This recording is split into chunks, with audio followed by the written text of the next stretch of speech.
So we actually had multiple updates on a gene therapy product for patients with severe to moderate severe hemophilia B.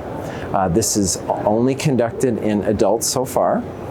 This is an adeno-associated viral vector that is directed to the liver, and it delivers a factor IX transgene that includes a highly active form of factor IX called the Padua variant. This has been examined in prior investigations, and it's been looked at in two different older studies. Using this AAV, which is an AAV5 serotype, so it's the subtype of adeno-associated virus vector. This was examined, the exact same vector, except with a wild type, non-highly active form of factor IX. And gentlemen who received that vector more than 5 years ago, we updated the results at this meeting, and those gentlemen are showing stable and durable expression of factor IX beyond 5 years of follow-up with good bleed control. There was a second study that was the exact same vector and with the nucleotide change to alter the transgene to the Padua variant of factor IX. And there was a pilot study conducted in 3 individuals with severe to moderate severe hemophilia. This was a phase 2B study. And those gentlemen now have up to 3 years of follow-up with this, what we call Etranacogene dezaparvovec, or Etranades. And these gentlemen have now achieved, with the highly active form of factor IX levels which are just shy of the non-hemophilic range. So we consider non-hemophilic range from 40% or above. And these 3 individuals have had stable expression of just close to 40% mean activity. The HOPE-B trial was the phase 3 trial for Etranades. And there are some important nuances to this trial, which actually differentiate us from some other gene therapy trials for hemophilia. Patients have been exposed to natural AAV viruses in the community from early in life, and many patients have antibodies in circulation that have developed in response to those non-pathogenic infections, which can cross-react against the AAV vectors. We call these neutralizing antibodies because they have the potential to bind to the AAV at the point of infusion and potentially block the transduction of the liver, in which case it would not be efficacious. So almost all trials have excluded patients who had neutralizing antibodies. But from early work of the 2 trials that I just mentioned to you, we had evidence that the neutralizing antibodies might not have any effect on the efficacy of this particular AAV. And so we collected neutralizing antibody titers on all the patients, but they were not excluded from receiving the drug. So we recorded 54 adult males with severe to moderate severe hemophilia B into this trial. They also were followed for a lead-in period of at least 6 months where they were still on their standard of care factor IX prophylactic therapy. That allowed us to calculate their annualized bleed rate while they were receiving factor IX prophylaxis. And despite standard of care prophylaxis, the gentleman in this study actually had an annualized bleed rate of about 4. So that's 4 bleeds per year.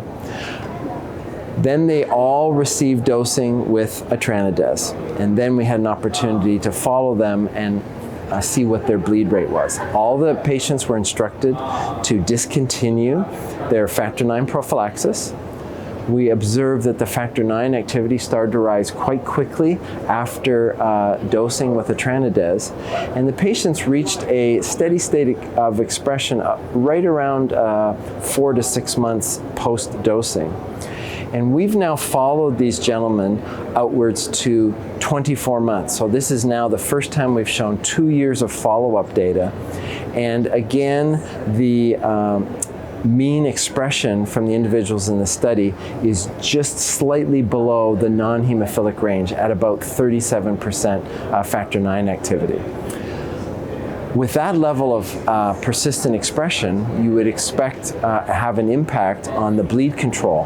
And in turn, we saw a 64% reduction in their bleeding rate from when they were on standard of care factor IX prophylaxis, showing that there was improvement from the steady state expression they were getting from the vector. Now, there were a couple of individuals who were not able to stop prophylaxis. I mentioned that we allowed all patients, regardless of neutralizing antibody status, to receive this drug. 42% of the patients recruited into the study had neutralizing antibody positive titers. Those who had titers up to just below 1 to 700, it had no impact on their expression of factor IX.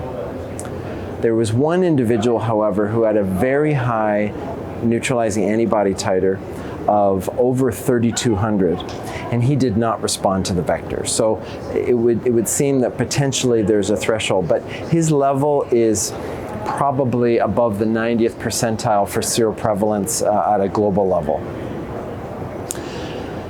The other observation we do for all patients receiving this platform of therapy is we follow their liver enzymes quite closely, because there has been an observation that a subset of patients will develop an elevation in their liver enzymes. It's asymptomatic, it's not associated with any liver dysfunction, but we believe it's a biomarker for an immune reaction potentially against the AAV vector.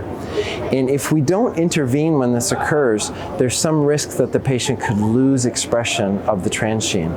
Of course, then that would negate the whole procedure that we went through for that patient. So we watched this very closely. So only 9 individuals in this study showed the elevation of what we call the ALT sufficient to trigger a short course of immunomodulation with oral corticosteroids. So these 9 individuals received from a cascading dose of oral corticosteroids. They all sustained their factor IX activity, all came off corticosteroids before 6 months of follow-up, and all of their liver enzymes returned to normal. The secondary analysis of the study did not show any evidence that the neutralizing antibodies up to a titer of 1 to 700 had any impact on any safety signals observed in the trial or on the overall factor IX expression. So coming to this meeting, what's particularly exciting is this data that I just discussed with you was submitted to the regulatory authorities in the US, and it was approved just 2 weeks ago. So we now have this product known as Hemgenix as a result of this clinical trial program, and I'm looking forward to the opportunity of being able to talk to patients when I go home about the opportunity to consider this as an option to manage their severe hemophilia.